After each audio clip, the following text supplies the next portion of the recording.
You see two SSDs on sale. One costs $170 and the other costs $250.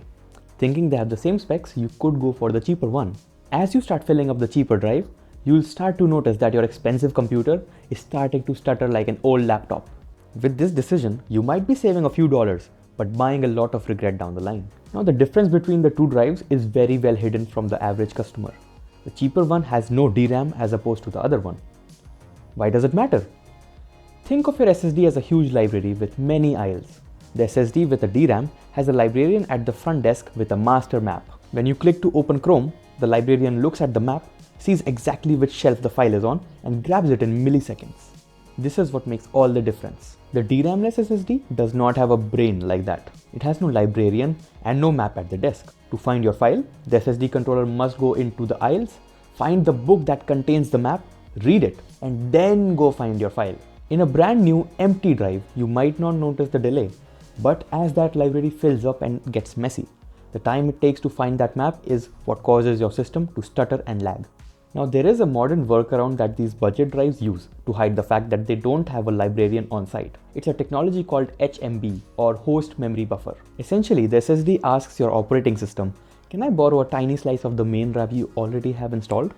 It then sets up a remote office in your system memory. Now this is infinitely better than having no map at all, but there is a catch. Because that map is now located in your PC's RAM, and not physically on the SSD, the controller must send a request across the motherboard every time it needs to find a file. It works, but the latency is always higher than the Pro drives, which don't need to resort to HMB. It's an effective budget compromise, one that some manufacturers make to save themselves $5 on the DRAM per drive. One more way in which budget drives differ from professional ones is in the sustained speeds.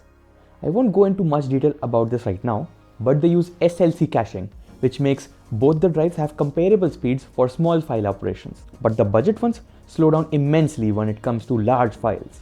They might perform similarly in a 10-second benchmark, but they tank to HDD speeds when they're installing a 50 GB game. Now the most unfortunate part of buying a budget drive isn't just the speed, it's the lifespan. Every SSD has a finite number of writes.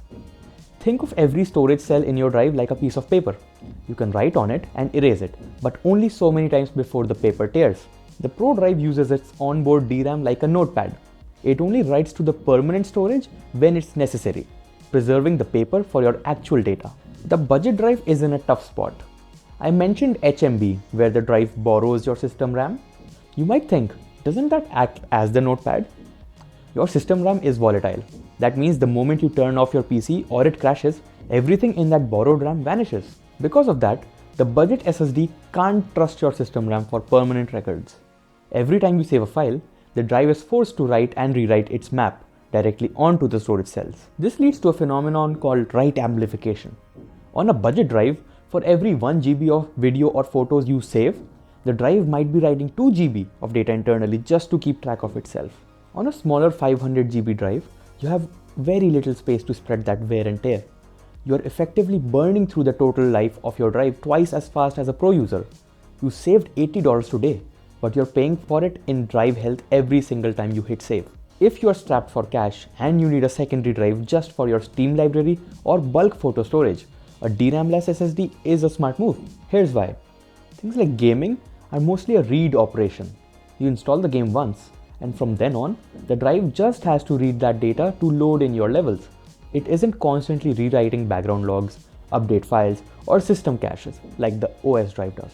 You can use these drives for getting faster speed than HDDs for usage where it primarily is being read from, but they won't perform as well as SSDs with DRAM on them.